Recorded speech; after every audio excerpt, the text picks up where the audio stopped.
Hello दोस्तों, नमस्कार। स्वागत है आप सभी का आपके अपने YouTube चैनल लक्ष्य द कूल एकेडमी में। देखिए, यहाँ पर अभी तक हमने जो है स्वर तक देख लिया था। स्वर के भेद को हमने देखा। आज हम यहाँ पर देखेंगे व्यंजन। व्यंजन देखेंगे, व्यंजन के प्रकार को देखेंगे और व्यंजन को समझने की कोशिश करेंगे और इनसे बनने वाले जो प्रश्न हैं उनको भी हम हल करने की कोशिश करेंगे। ठीक है, आइए देखते हैं व्यंजन क्या होता है। इसके पहले वाले वीडियो में हमने बात किया था कि व्यंजन स्वर क्या होते हैं। वहां पर हमने देखा था कि स्वर वह होते हैं जो क्या होते हैं, किसी पर आश्रित नहीं होते हैं, किसी की उनको बोलने के लिए किसी और चीजों की जरूरत नहीं पड़ती, केवल ध्वनियों की आवश्यकता होती है। उन्हें हम क्या कहते हैं? स्वर कह देते हैं। लेकिन व्यंजन क्या है? व्यंजन वो हैं जिन्हें बोलने के लिए आपको स्वर की आवश्यकता होती है। उन्हें हम क्या कह देते हैं? व्यंजन कह देते हैं। व्यंजन एक ऐसा व्यक्ति है जिसे अगर हम आसान भाषा में समझना चाहें तो हम कह सकते हैं कि व्यंजन एक ऐसा व्यक्ति है जिसे किसी न किसी सहारे की जरूरत होती है बोलने के लिए। ठीक है, अगर पहला प्रश्न यहाँ पर यह है कि व्यंजन की संख्या कितनी है, व्यंजनों की संख्या कितनी है, तो हम बता देंगे व्यंजनों की संख्या कितनी है, 35 है। और यही लगे हाथ ये भी देख लें कि स्वरों की संख्या कितनी हम लोग पढ़ चुके हैं। तो वहां पर कितना पढ़ा था? 11 पढ़ा था। उसका 3 गुना आप याद रखिएगा। स्वर का 3 गुना क्या होता है? व्यंजन होता है। स्वर अगर 11 है तो उसका 3 गुना 33, 11 3 33 क्या हो जाएगा? व्यंजन हो जाएगा। याद करने का तरीका है। ठीक है, अब आगे देखते हैं स्वर के भेद क्या क्या है। देखिए, स्वर को अगर हम व्यंजन, माफ कीजिएगा, व्यंजन के भेद क्या क्या है। तो व्यंजन का जो पहला भेद होता है उसे हम कहते हैं स्पर्शी व्यंजन। स्पर्शी व्यंजन, ठीक है, पहला क्या है? स्पर्शी व्यंजन है। दूसरा यदि हम देखें तो दूसरा भेद क्या है, तो हम देखेंगे अंतस्थ व्यंजन। क्या है? अंतस्थ व्यंजन। अंतस्थ व्यंजन, ठीक है, अंतस्थ व्यंजन कह देंगे। और उसके बाद तीसरा जो हमारा आपका बनता है वह क्या है? ऊष्म व्यंजन। ऊष्म व्यंजन। देखिए, यहाँ पर अभी कई चीजों की चर्चा हम करने वाले हैं, इसलिए यहाँ पर आप लोग वीडियो पॉज मत करिएगा, ना तो स्किप करिएगा, देखते जाइएगा। ये क्या है? स्पर्शी व्यंजन है, फिर अंतस्थ व्यंजन है, और क्या है? ये ऊष्म व्यंजन है। अब देखिए, स्पर्शी व्यंजनों की संख्या कितनी होती है? 25 होती है। स्पर्शी व्यंजनों की संख्या कितनी होती है? 25 होती है। अंतस्थ व्यंजनों की संख्या 4 है। ठीक है, और ऊष्म व्यंजन की संख्या क्या है? ऊष्म व्यंजन की भी संख्या क्या हो जाती है? 4 ही होती है। ध्यान से समझ लीजिएगा। कहेंगे सर अभी तो ये चीजें अभी हम आपको एक्सप्लेन भी कर दे रहे हैं, ठीक है ना। तो पहले हम देख लेते हैं क्या? स्पर्शी व्यंजन, ठीक है ना। आइए देखते हैं स्पर्शी व्यंजन क्या क्या होते हैं। ठीक है, आइए समझते हैं स्पर्शी व्यंजन क्या होते हैं। देखिए, स्पर्शी व्यंजन का एक नाम और है स्पर्शी। स्पर्शी व्यंजन का एक नाम और होता है जिसे कहते हैं स्पर्शी या वर्गीय व्यंजन। वर्गीय क्यों? आइए समझते हैं। वर्गीय व्यंजन। देखिए, वर्गीय क्यों हमने कहा? वर्गीय हमने क्यों कहा? क्योंकि इनको वर्गों में बांटा गया, इसलिए इनको क्या कहा गया? वर्गीय व्यंजन कहा गया। ठीक है ना। अब स्पर्शी क्यों कहा गया? स्पर्शी इसलिए कहा गया जब हम इनका उच्चारण करते हैं तो हमारे मुख का कोई ना कोई भाग किसी न किसी भाग से स्पर्श अवश्य करता है, इसलिए हम इनको क्या कह देते हैं? स्पर्शी व्यंजन कह देते हैं। आप हमारी बात समझ गए हो तो प्लीज लाइक मार दीजिएगा, हम समझ जाएंगे कि आप बात हमारी समझ गए हैं। ठीक है, तो देखिए, आइए देखते हैं कैसे इनको वर्गीय कहते हैं, स्पर्शी कहते हैं, हम समझ गए। आइए आगे देखते हैं। देखिए, हम जब वर्णमाला में व्यंजन को देखते हैं तो हमको दिखता है का, जो इस तरफ बाएं हाथ आपके पड़ता है का। फिर आप देखते हैं चा, फिर आप देखते हैं टा। ठीक है, आप का देखते हैं, चा देखते हैं, टा देखते हैं, और आगे देखते हैं क्या? ता। फिर आप क्या देखते हैं? पा। ठीक है ना, ये पा हो गए। अब इन्हीं को हम बोल देते हैं का, इसके आगे लगा लेंगे वर्ग। क्या हो गया? का वर्ग हो गया। और ऐसे ही का, खा, गा, घा, अंगा कर देंगे। ये अंगा हो गया आपका, यहाँ पर बिंदी लगाएंगे, क्या हो जाएगा? अंगा हो गया। चा वर्ग देखिए, चा, छा, जा, झा, इया, ये क्या हो गया? ये हो गया आपका चा वर्ग। टा, ठा, डा, ढा, अणा हो जाएगा। क्या हो जाएगा? टा, ठा, डा, ढा, अणा हो जाएगा। ठीक है, ये टा वर्ग हो गया। ता था दा धा ना हो गया, क्या हो गया, ता था दा धा ना हो गया, तो ये क्या हो गया आपका ता वर्ग हो गया। और फिर अगला वर्ग है पा फा बा भा मा, तो ये क्या हो गया आपका पा वर्ग हो गया। ठीक है, ये का वर्ग हो गया, चा वर्ग हो गया, टा वर्ग हो गया, ता वर्ग हो गया, और क्या हो गया पा वर्ग हो गया। ठीक है, अब देखिए बहुत आसान भाषा में हम समझेंगे, हम इनको प्रयोग के आधार पर समझने की कोशिश करेंगे। जैसे प्रयोग क्या है, अगर हम पा बोलते हैं, अगर हम फा बोलते हैं, अगर हम भा बोलते हैं, पा फा बा भा मा, ऐसे यदि हम बोलते हैं तो ज्यादातर क्या मुख्यतः है, आप देखेंगे ही कि आपका जो होंठ है वो क्या कर रहा है, दूसरे को स्पर्श कर रहा है। इसीलिए इसका नाम हम रख देते हैं होष्ठ वर्ण। क्या क्या बोलेंगे, ओष्ठ,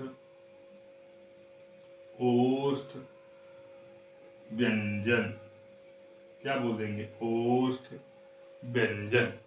ठीक है ना, ओष्ठ व्यंजन बोल देंगे। फिर हम बोले ता था दा धा ना, तो इसमें क्या है, हमारी जो जिह्वा है ये बार बार जा करके दांत को छूती है। अब बोल करके देखिए और बताइएगा, ता था दा धा ना हम जब बोलते हैं तो यह जिह्वा जा करके दांत को छूती है, इसीलिए इस वर्ग का नाम हो जाता है क्या, दंत व्यंजन। इसमें समस्त आने वाले जो व्यंजन हैं वो क्या कहलाते हैं, दंत व्यंजन कहलाते हैं। देखिए दंत व्यंजन, ठीक है ना। फिर आगे हम बढ़ते हैं, नीचे से ही ऊपर की तरफ बढ़ते हैं, तो देखते हैं हम जब बोलते हैं टा ठा डा ढा, तो हमारी जिह्वा जो होती है वो क्या होती है, मुड़ जाती है। जिह्वा क्या कर जाती है, मुड़ जाती है, और इसी मुड़ने को ही हम क्या कह देते हैं, मूर्धन्य व्यंजन कह देते हैं, या मूर्धन्य कह देते हैं। तो क्या हम बोल देंगे, मूर्धन्य, मूर्धन्य बोल देंगे। टा ठा डा ढा णा, ये क्या हो जाएंगे, मूर्धन्य हो जाएंगे। ठीक है, आगे बढ़ते हैं तो हम चा वर्ग देखते हैं, तो बोलेंगे क्या, चा छा जा झा या। अब देखिए जिह्वा आपकी तालू को टच करती है, जो आपकी जिह्वा है किसको टच करती है, तालू को टच करती है, इसीलिए हम इस वर्ण को या इस वर्ग को ही क्या कह देंगे, तालव्य वर्ण। क्या कह देंगे, तालव्य वर्ग, माफ कीजिएगा, तालव्य, तालव्य वर्ग हो जाएगा। ठीक है, और सबसे ऊपर जो है वो क्या है, का वर्ग है। आप जब का खा गा घा अंगा बोलते हैं तो कहीं ना कहीं हमारा जो कंठ है, हमें महसूस होता है कि आवाज जो है वो कंठ से आ रही है, इसलिए इसको हम क्या कह देंगे, कंठ कह देंगे, कंठ वर्ण बोल देंगे। ठीक है ना, कंठ हो जाएगा। ठीक है, अब देखिए इसको थोड़ा सा दंत अगर आपको भूले तो ता था दा उसमें आ जाता है, इसीलिए इसको हम क्या बोल देते हैं, दंत भी बोल देते हैं। आप ऐसे याद करने, ये का से स्टार्ट होता है इसलिए कंठ बोल देते हैं। ठीक है ना, आपको समझने और जानने की जरूरत है। बहुत आसान लगता है, लेकिन इससे जो प्रश्न बनते हैं वो आपके अगले वीडियो में आएंगे आने वाले समय में, तो हम वहां पर देखेंगे कि इसमें प्रश्न किस तरीके से हमें उलझाया जाता है, हमें फंसाया जाता है, ताकि हम प्रश्नों को गलत करें। ठीक है ना, अब इसके बाद आगे हम देखते हैं, तो हमने अभी पिछले वीडियो में बात किया था, जब हम स्वर को पढ़ा रहे थे तो वहां पर हम एक देखे थे नासिक्य।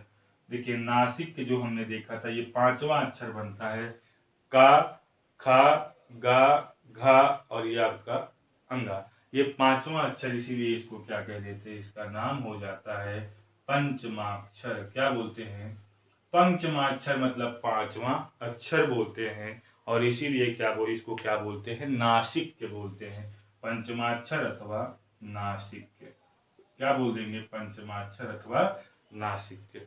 ठीक है, ये आपका जो व्यंजन का भेद था वर्गवार हमने देखा, और हमने किस भेद में देखा, स्पर्शी व्यंजन या वर्गीय व्यंजन में। किसमें देखा हमने, पहला जो हमारा था स्पर्शी व्यंजन और वर्गीय व्यंजन। ठीक है, आगे है, आगे जो हमारा आता है वह आता है संयुक्त व्यंजन।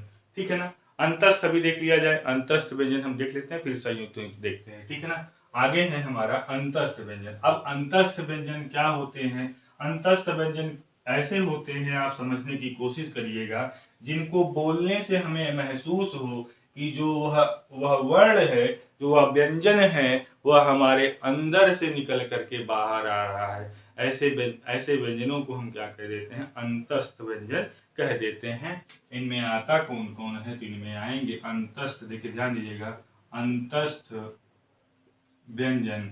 अंतस्थ व्यंजन देखिएगा तो इसमें देखेंगे क्या? या, र, ला और वा। ये या, रा, ला, वा जो आप देख रहे हैं, यह सभी व्यंजन क्या है? अंतस्थ व्यंजन है। कैसे व्यंजन है भाई? ये अंतस्थ व्यंजन है। अगर आपसे पूछा जाए कि अंतस्थ व्यंजनों की संख्या कितनी है, तो अंतस्थ व्यंजनों की संख्या कितनी हो जाती है? 4। अगर आपसे पूछा जाए कि वर्गीय व्यंजनों की संख्या कितनी है, तो वर्गीय व्यंजनों की संख्या 25 है। अगर आपसे पूछा जाए कि स्पर्शी व्यंजनों की संख्या कितनी है, तो स्पर्शी व्यंजनों की संख्या भी कितनी हो जाती है?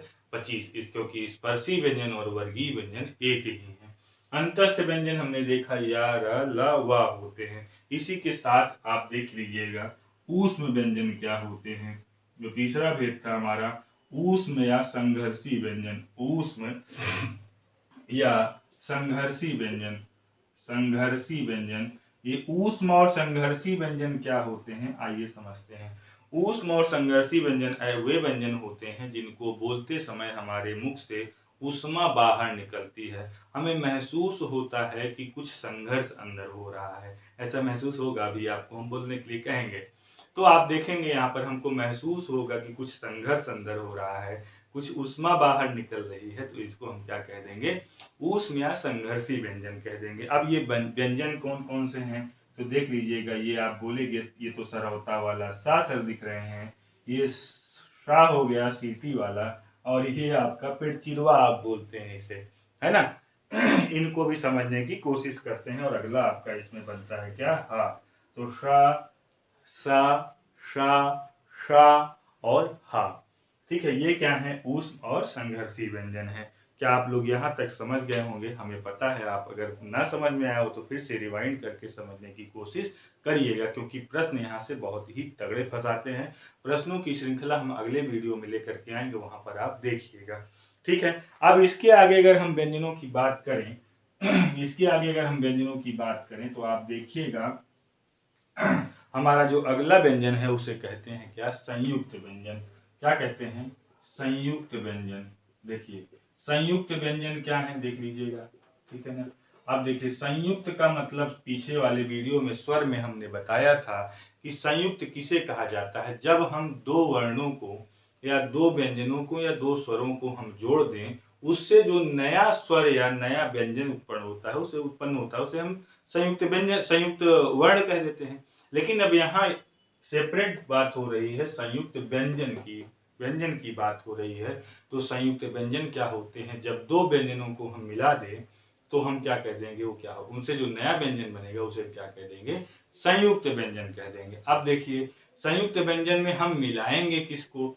तो हम मिलाएंगे एक स्वर रहित होता है, एक स्वर रहित व्यंजन होता है और एक स्वर सहित व्यंजन होता है।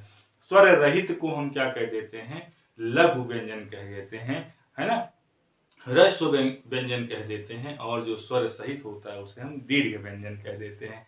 कहने की बात है, समझते चलिएगा। बाकी बहुत कुछ कठिन नहीं है, बस आप समझिए, धैर्य पूर्वक समझते चलिएगा। बहुत आसान भाषा में हम आपको हिंदी पढ़ा रहे हैं। देखिए संयुक्त व्यंजन में हमने कहा दो चीजें होती हैं। एक, दो चीजों को जोड़ते हैं। एक होता है स्वर रहित व्यंजन, प्लस जोड़ देते हैं स्वर सहित व्यंजन को। आइए समझते हैं कैसे। देखिए स्वर रहित को स्वर सहित के साथ जोड़िएगा और अपने आप आपको निकल करके सामने आएगा कि कैसे चीजें जुड़ करके एक नया व्यंजन हम बना लेते हैं। जैसे देखिए पहला है का। देखिए का अब इसमें अगर हम हलंत लगा दें तो यह क्या हो गया? स्वर रहित हो गया। ठीक है ना। अब इसको हम जोड़ दें स्वर सहित के साथ। ठीक, स्वर सहित के साथ हमने जोड़ा तो यह बन गया क्या भैया? ये बन गया छा। ठीक है ना, ये छतरी वाला छा। ठीक है, कैसे बना? स्वर रहित को स्वर सहित के साथ हमने जोड़ा, का को शा के साथ जोड़ा तो ये बन गया क्या, छा बन गया। यही एग्जाम्पल ऐसे डायरेक्ट ही आपके एग्जाम में कई बार पूछा गया है, इसलिए आप इसको ध्यान रखिएगा। अगला है ता। देखिए स्वर रहित ता को हम क्या किससे जोड़ देंगे, रा से। स्वर सहित रा से जोड़ देंगे तो ये क्या हो जाएगा, त्रा हो जाएगा। याद है आपको त्रा। ता और रा को जोड़ा, ता त और रा को जोड़ दिया तो क्या हो गया, त्रा हो गया। इसे क्या कह देंगे हम, संयुक्त व्यंजन कह देंगे।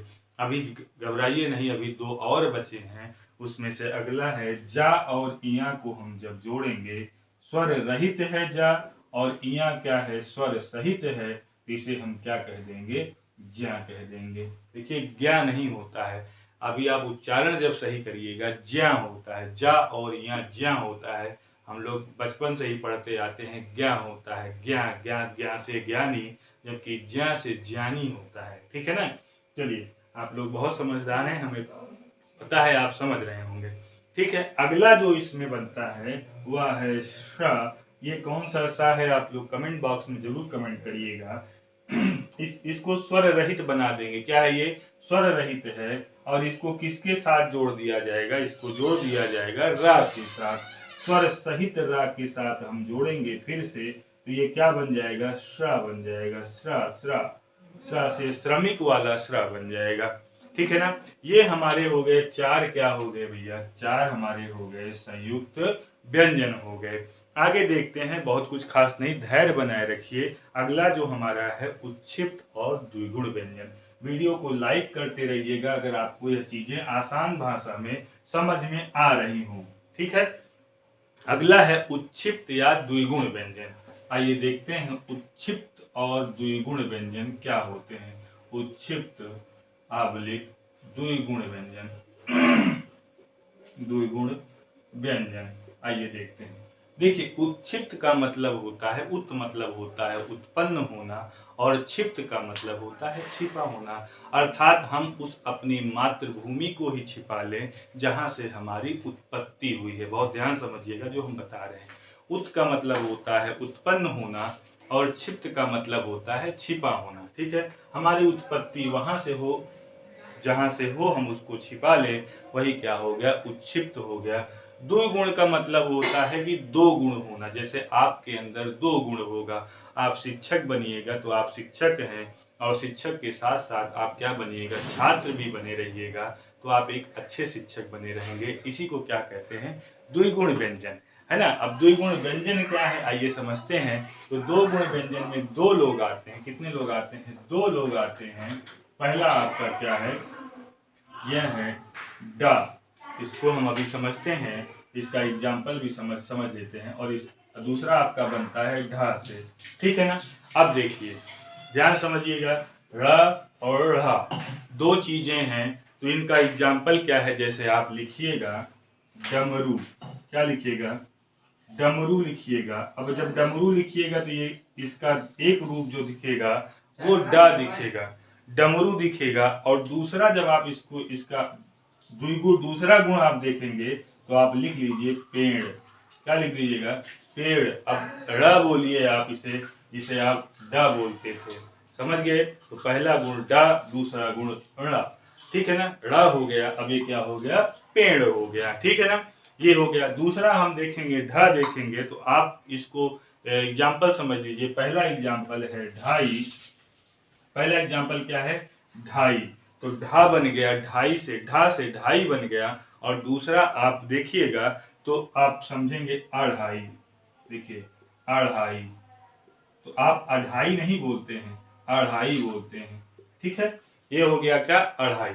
अब यहाँ पर ये एक ही व्यंजन है, लेकिन आपने उसका दो गुण देखा। पहला गुण यहाँ डा देखा और दूसरा गुण आपने ढ़ा देखा। यहाँ पर ढा देखा और यहाँ पर ढ़ा देखा। ठीक है ना, तो आपके द्विगुण व्यंजन में आ जाते हैं। एक प्रश्न, दो तीन प्रश्न और हैं छोटे छोटे, थोड़ा सा देख लेते हैं 2 ही मिनट में, 2 मिनट लगेगा। अगला प्रश्न जो बनता है कि भैया पार्श्विक व्यंजन क्या होते हैं। पार्श्विक व्यंजन क्या होते हैं समझ लीजिए। पार्श्विक व्यंजन समझने के लिए आपको थोड़ा सा समझना होगा कि हम इसे पार्श्विक क्यों कहते हैं। हम इसे पार्श्विक इसलिए कहते हैं क्योंकि पार्श्व का मतलब होता है पीछे, पार्श्विक मतलब पीछे, जो ऐसे वर्ण या ऐसे व्यंजन जो पीछे से निकल करके सामने आए, मुख के पीछे से आपको निकल करके सामने आए, वह क्या हो जाते हैं, पार्श्विक हो जाते हैं। तो इसका जो उदाहरण है वो क्या है, ला। देखिए ला, तो अगर आपसे पूछा जाए कि निम्न में से कौन सा पार्श्विक व्यंजन है, तो आप क्या बताएंगे, ला। ला क्या है, एक पार्श्विक व्यंजन है, ठीक है ना, पार्श्विक है, ठीक है ना। अक्सर यह जी, इसमें जो वायु निकलती है वो जीभ के बगल से होकर के निकलती है, पार्श्व पीछे के भाग से जीभ के बगल से होते हुए बाहर निकलती है, इसीलिए इसको क्या कह देते हैं, पार्श्विक कह देते हैं। अगला आपसे पूछा जाता है क्वेश्चन की लुंठित व्यंजन क्या होते हैं, लुंठित व्यंजन क्या होते हैं, या कौन सा ऐसा व्यंजन है जो लुंठित व्यंजन है, तो हम क्या बता देंगे, रा। इसे प्रकंपित व्यंजन भी कहा जाता है। लुंठित को क्या कहा जाता है, प्रकंपित व्यंजन। क्या कहा जाता है, प्रकंपित व्यंजन। रा को क्या कहते हैं, लुंठित भी कहते हैं, प्रकंपित भी कहते हैं। आप बोल करके देखिएगा, इस वर्ण को बोलते, इस व्यंजन को बोलते समय आपकी जिह्वा क्या करेगी, प्रकम्प करेगी, कंपन करेगी, अधिक से अधिक कंपन करेगी, ज्यादा देर तक कंपन करेगी, इसीलिए इसे लुंठित या प्रकंपित व्यंजन कहते हैं।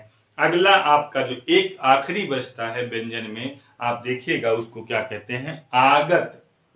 ध्यान से समझ लीजिएगा, प्रश्न आते हैं, इंपॉर्टेंट है, इसलिए इसको समझना जरूरी है। आगत क्या है, विदेशी क्या है, ग्रहित क्या है, अरबी फारसी क्या है, नवीन विकसित क्या है, नोट कर लीजिएगा। आइए समझ लेते हैं इसे। जैसे आप समझिएगा, जैसे खा है, जा है, ठीक है, फा है।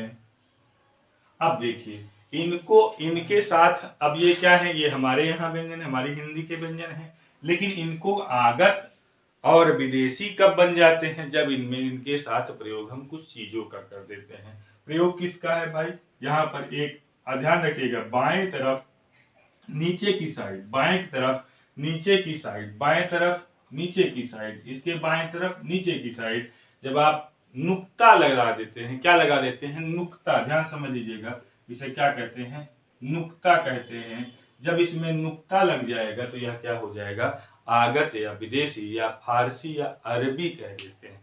यह अरबी व्यंजन हो जाते हैं, विदेशी व्यंजन हो जाते हैं, आगत व्यंजन हो जाते हैं, नवीन विकसित व्यंजन कह लीजिएगा। इसके साथ गा को भी जोड़ लीजिएगा, ऐसे गा। देखिए अब हमने कहा बाएं तरफ बिल्कुल नीचे, तो बाएं तरफ बिल्कुल नीचे एक बिंदी लगाइएगा, यह क्या हो जाएगा, नुक्ता लगाइएगा, बिंदी को ही क्या बोलेंगे, नुक्ता बोल देंगे, ठीक है ना। तो यह आगत और विदेशी।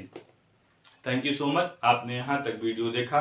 उम्मीद करते हैं कि चीज़ें आपको अच्छे से समझ में आई होंगी, और अगर आपको चीज़ें अच्छी से समझ में आई हैं और इस वीडियो में अगर आपको लगा होगा कि कुछ हम नया सीखे हैं, कुछ ज़्यादा सीखे हैं और चीज़ें हमें आसान लगी हैं, तो प्लीज़ वीडियो को लाइक करिएगा, शेयर करिएगा और चैनल को सब्सक्राइब करते रहिएगा। Thank you so much, take care, bye bye. Hey there. Subscribe to my channel. And also press this bell icon.